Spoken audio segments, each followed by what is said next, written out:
Good afternoon, everyone. As we descend into the grand solar minimum, we have the forecast going out of the intensification from this point forward year upon year. Circa 2019 and 20, these units of food themselves are going to become the new currency of the planet. When we take a look through history, these are the grain prices historically from 1500. Notice where the spikes are in price? Those are the grand solar minimums. Maunder minimum, 1640, Dalton minimum, 1820, but remember that Mount Tambora eruption year without a summer. So when even a portion of the world's grain crops are taken offline, you can see the immense spikes in price. This is going to happen again. It's going to be here in 2019, 2020. We're starting to see losses right now. And when this occurs, nothing is going to leave port until it's paid for first. The credit system is quickly going to evaporate as we get into another financial crisis brought about by rising food prices. You can't keep doubling and tripling food prices and think there's not an effect on the economy. I don't care if it's the smallest delivery from a place or to a place, these two containers will have to be paid for in advance. And the way they're going to do it is smart contracts.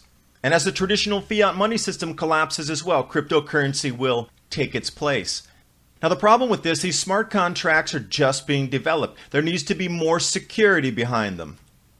And it's a simple, straightforward process, just like a contract that you have on paper in real life that you would need to sign, that two parties agree on an outcome. But in the real world, people don't abide by that. In the smart contract world, if one person defaults, the other person takes payment, not a problem. You put that in the execute value transfer, called an event. Now bring this up to Smart Billions, their new ICO. They actually put a notice out to everybody, please come and try to hack our smart contract.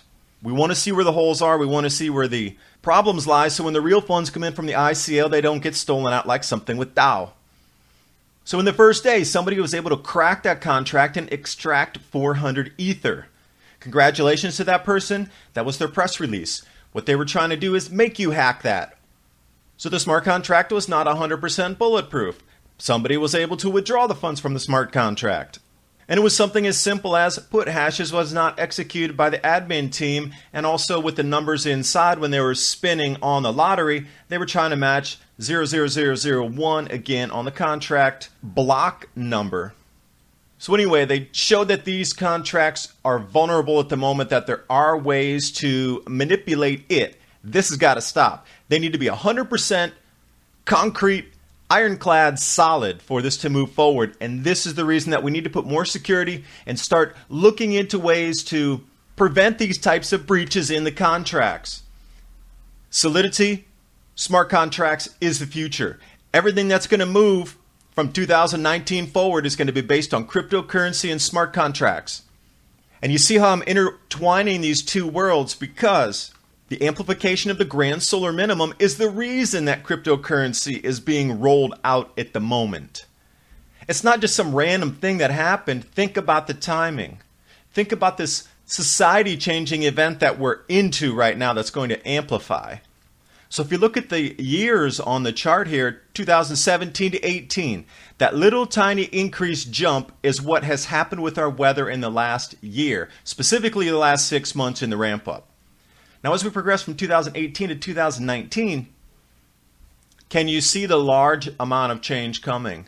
This is going to be something 3x from everything you've seen this last year. We're going to get that much change, but 3 times more change than you've seen over the last year combined in 2018 to 19.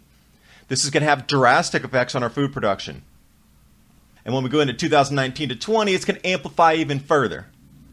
And when I talk about weather that is unthinkable for the modern records that we've kept, or even anything that's been observed by the oldest person alive on this planet, will be eclipsed exponentially by what's coming.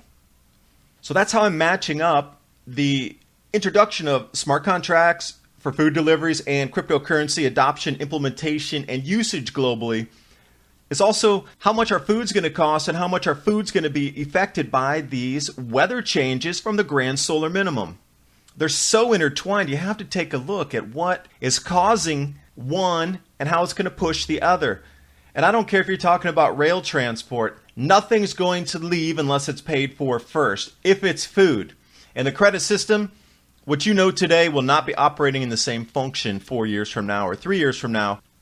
And these isolated communities, you look at Greenland over the past record and you knew that they had a settlement up there when it was warmer. Now that settlement, unfortunately, was too isolated. So when we look forward, the isolated communities that disappeared during the last grand solar minimum, Maunder minimum, where are those super isolated communities today? How about up in Nunavut? What if they get cut off 6 months of the year from snows, more than they do now? Agriculture is going to need to be moved indoors, at least partially protected. It doesn't have to be huge, expensive LED vertical farm growing. It could be a series of greenhouses, which are less expensive to put in. But then when these people sell their food, their produce, are they going to take fiat money that's collapsing in value, or are they going to use cryptocurrency or something else tradable? You got to think how they're going to think, not how you're thinking at the moment. Look how it's going to evolve in the economic space and see what or how they will sell this most valuable commodity on our planet. Jumping over to China, they do a different style. They have these walls, which is actually the back of a building. They bring over the greenhouse so they can actually grow off the back of a building. It saves in material costs. And the point I'm coming at is you're going to have to grow your own food. Food's going to get so incredibly expensive. Simple methods like this at your home or in your neighborhoods. And once you realize that these are going to be new monetary units of exchange, the world for you will ever change once you see the connection between the grand solar minimum crop losses, how expensive food's going to get, how it will affect the economy, and then how the replacement is being put in with cryptocurrency. And then the payment method to get your food through smart contracts. It's all very well laid out. It all makes sense. And I hope you start to see the future how I see it, and others that are much smarter than me are explaining it to me how it's moving forward. Thanks for watching. Hope you got something out of the video. Please remember to subscribe to Adapt 2030, then click that bell so you can stay subscribed, and I'll bring you another video tomorrow.